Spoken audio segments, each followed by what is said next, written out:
اعوذ باللہ من الشیطان الرجیم بسم اللہ الرحمن الرحیم الحمدللہ رب العالمین وصلی اللہ علی محمد وآلہ طیبین الطاہرین المعصومین۔ ناظرین گرامی السلام علیکم ورحمۃ اللہ وبرکاتہ۔ شکر الہی پروردگار عالم کا کہ اس نے توفیق دی کہ ماہ شب قدر کی فضیلتوں کو ہم سب مل کر ذرا ڈسکس کریں اور پھر ان فضیلتوں کے سمندر میں انشاءاللہ غوطہ ہو۔ آپ جانتے ہیں اعمال تو تمام کتابوں میں موجود ہے، یوٹیوب کے اوپر موجود ہے، لیکن اس کے بعد پروردگار عالم نے اس نماز پڑھنے کے بعد قرآن کو کھول کر قرآن کے معنی اور مفاہیم کی طرف ہمارا دھیان مائل کرنے کی کوشش کی ہے، ہمیں حکم دیا ہے کہ ہمیں کیا کرنا ہے۔ تو ظاہر ہے جب نماز ہم ختم کرتے ہیں تو ہم کیا کرتے ہیں، دعا قرآن مبین کو پہلے کھولتے ہیں اپنے ہاتھوں میں، اور وہاں پہ کیا پڑھتے ہیں، بسم اللہ الرحمن الرحیم، اللہم انی اسألک بکتابک المنزل، بار الہ تیری نازل کی ہوئی کتاب کے وسیلے سے۔ یعنی اللہ نے بتایا کہ شب قدر کی جو رات ہے وہ قرآن کی رات ہے، اور جو وسیلہ اپنی دعاؤں میں بنانا ہے انشاءاللہ وہ کس کو بنانا ہے انشاءاللہ، ہمیں اسی کتاب مبین کے اللہم انی اسألک بکتابک المنزل، جو کتاب تو نے وسیلہ قرار دی ہے، جو کتاب کی تو نے نازل کی ہے، اس سے ہم اپنی دعاؤں کا وسیلہ بناتے ہیں۔ اور کیا بناتے ہیں، وما فیہ، اور فیہ اسمک الاکبر، اور جو کچھ بھی اس کے اندر ہے اسے اپنی دعاؤں کے قبول ہونے کا ذریعہ قرار دیتے ہیں۔ اور کیا، وفیہ اسمک الاکبر، اس میں تو تیرا سب سے بڑا نام ہے۔ یعنی ہم نے پروردگار عالم سے کہا، بار الہ پروردگارہ، یہ جو کتاب معجزے کی شکل میں تو نے اپنے رسول کو عطا کی، آج کی شب نزول قرآن کا دن ہے، قرآن آج کے شب نازل ہوا، کیسے ہم برتھ ڈے سیلیبریٹ کرتے ہیں، ہے نا، اپنے اعتبار سے کہ جتنی چیزیں ہیں زیادہ سے زیادہ وہ چیزیں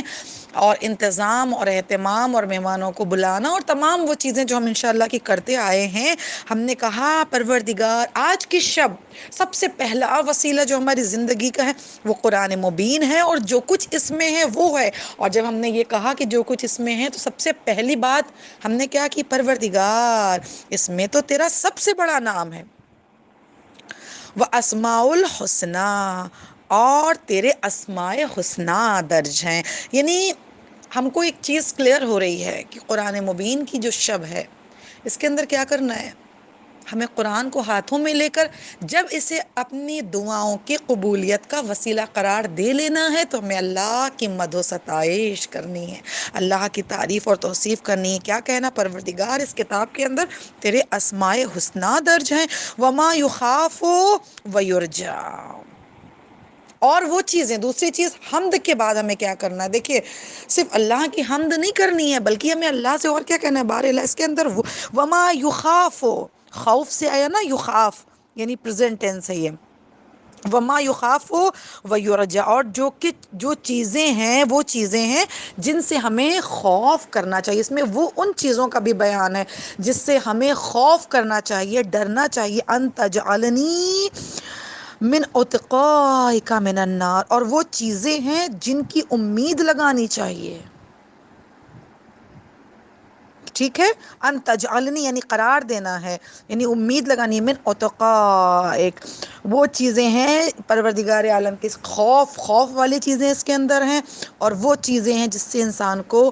پروردگار عالم کی بارگاہ میں کیا کرنا، امید، ان تجعلنی، پروردگار عالم کی بارگاہ سے امید، یقین لگانا، اور پھر کیا کہا، من اتقائک من النار ان تقضی حوائج الدنیا والآخرہ، پروردگارہ باری الہ میں تجھ سے سوال کرتی ہوں مجھے ان لوگوں میں قرار نہ دے جن کو تو نے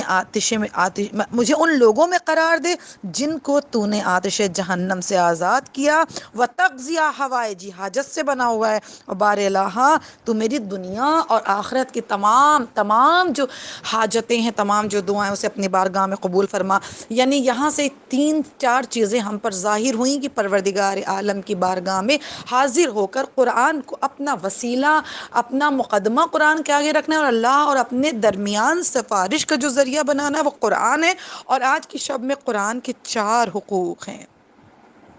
کیا حقوق ہیں، پروردگارہ جو کچھ اس میں حلال ہے، پہلا حق ہے پروردگارہ ہم کو توفیق دی تو نے، تیرا شکر ہے، بس اب اس قرآن کو ہمارے لیے شافع بنا۔ دوسرا حقوق قرآن کا حق کیا ہے جو ہمیں دعا کرنی ہے؟ پروردگارہ اس کے اندر جو کچھ بھی حلال ہے تو مجھے اتنی توفیق دے کہ میں میری عقل جو ہے، میرا دماغ، میرا دل اس حلال کو ایکسیپٹ کرے، اور اس کے اندر جو حرام ہے پروردگار عالم جو تو نے حرام قرار دیا ہے، ہم ایسا نہ ہو کہ ہم نافرمان بندوں کی طرح آ کے کھڑے ہو جائیں کہ نہیں، ہم کو اسے نہیں ماننا۔ اپنی زندگیوں میں بہت معذرت کے ساتھ ہی کہنا پڑتا ہے، ہم کہتے ہیں ہمیں نہیں ماننا، ہمیں نہیں کرنا، نہیں،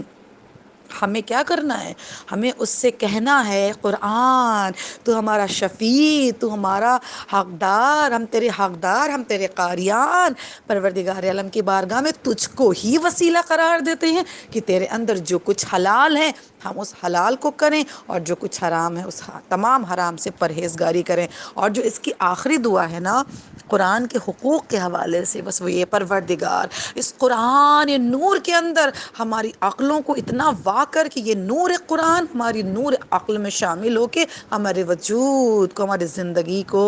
نورانی کر دے۔ بار الہ پروردگار ہم خالی ہاتھ تہے داماں ہیں، آج کی شب تیری بارگاہ میں حاضر ہوئے ہیں پروردگار۔ بار الہ یہ چھوٹی سی دعا جو ہم تیری بارگاہ میں کر رہے ہیں، ہمیں سلیقہ ہی نہیں ہے عجز و انکساری کے ساتھ، بار الہ اسی دعا کو تو قبول کر لے۔ یہ جو آ کے بیٹھے قرآن کو ہاتھوں میں لے کر، بار الہ اس قرآن کے لے لینے کو تو قبول کر۔ بار الہ اس جو قرآن کے اندر تیرے ناموں کا ہم تذکرہ کر رہے ہیں، تیرے ناموں کی ثنا کر رہے ہیں، بار الہ ان ناموں کی ثنا کو تو قبول کر لے۔ بار الہ ہم حقیر ناچیز بندے میں دعاؤں کا سلیقہ اور طریقہ نہیں معلوم ہے، پروردگارہ ان دعاؤں کا سلیقہ اور طریقہ جو کچھ ہم اپنی زبان میں کر رہے ہیں پروردگارہ تو اسے قبول کر رہے، اور پھر تمام جو تسبیحات جو نام ہے معصومین ہیں اس کا ہم تکرار کرتے ہیں، بکا یا اللہ ہم سب سے پہلا واسطہ میرے پروردگار کو دے۔ بار الہ تجھے تیرے ہی نام کا واسطہ، تجھے تیرے اچھے ناموں کا واسطہ، تجھے تو تیرے ستار العیوب ہونے کا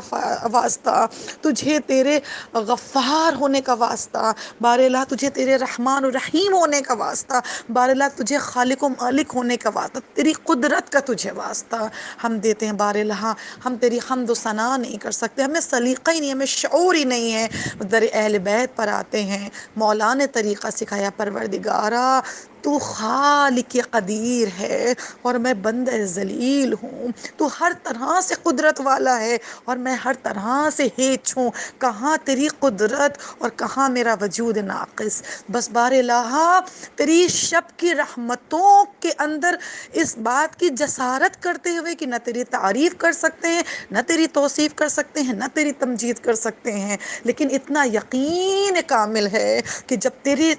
تیری محبت کے ساتھ، ہاں تیری وحدانیت کے ساتھ، تیری ربوبیت کے ساتھ، تیری حمد و ستائش کے ساتھ تیرے پاس آ گئے ہیں تو بغیر لفظ کہے تو دل کے حالوں کا جاننے والا ہے۔ بس ہمارے دل کی کیفیت کو سمجھ لے بار الہ، ہم تجھے تیرے ناموں کا واسطہ دیتے ہیں، تجھے سید المرسلین کا واسطہ دیتے ہیں جن کے قلب اقدس پر تو نے قرآن مبین کو نزول کیا، بار الہ تجھے علی مرتضیٰ کا واسطہ دیتے ہیں جن کے سر اقدس پر محراب عبادت میں تلوار چلائی گئی، بار الہ اسی علی ابن ابی طالب کا واسطہ، اسی امامے کا واسطہ جو حالت نماز میں خون ہوا، اسی محراب عبادت کا واسطہ، بار الہ ہماری عبادتوں کو اپنی بارگاہ میں قابل و مقبول کر، بار الہ ہمیں بھی نمازی، پرہیزگار اور ہمیں بھی متقی اور پرہیزگار بنانا، بار الہ تو ہم سے راضی ہو جا۔ آج کے شب کی دعا بار الہ تجھے بی بی فاطمہ زہرا کا واسطہ، حقیقت شب قدر کا واسطہ، بار الہ جب تو نے کہہ دیا کہ تمہارے اندر اتنی فہم ہی نہیں ہے کہ تم اس شب قدر کا ادراک کرو، بس بار الہ خیرات اور زکوٰۃ کے لیے اہل بیت کو اپنا وسیلہ قرار دیتے ہو، تیرے بارگاہ میں آئے ہیں، چادر زہرا کا واسطہ ہم تمام خواتین حیادار ہوں، چادر فاطمہ زہرا کا واسطہ جب دنیا قیامت کی ہولناکی میں مصروف ہو تو یہ چادر ہمیں امان دے، محمد مصطفیٰ کا واسطہ جنہوں نے اپنی زندگی میں یہ وصیت کی کہ تمہارے لیے دو چیزیں ہیں، قرآن اور ایک اہل بیت، بس پروردگارہ ہمارے دامن، ہمارے ہاتھ کو اہل بیت کے دامن سے نہ چھڑانا، پروردگارہ تمام چہردہ معصومین کا واسطہ، ان کے اچھے ناموں کا واسطہ ہم پر رحم و کرم کر۔ ہمارے گناہان کو بخش، ہماری دعاؤں کو قبول اور مستجاب فرما، ہمیں شب قدر کو پورا درک کرنے کی، جتنا ہمارے اندر ظرفیت ہے اسے درک کرنے کی توفیق نصیب فرما، ہم سب کو اپنی نیک دعاؤں میں انشاءاللہ یاد رکھیے۔ السلام علیکم ورحمۃ اللہ۔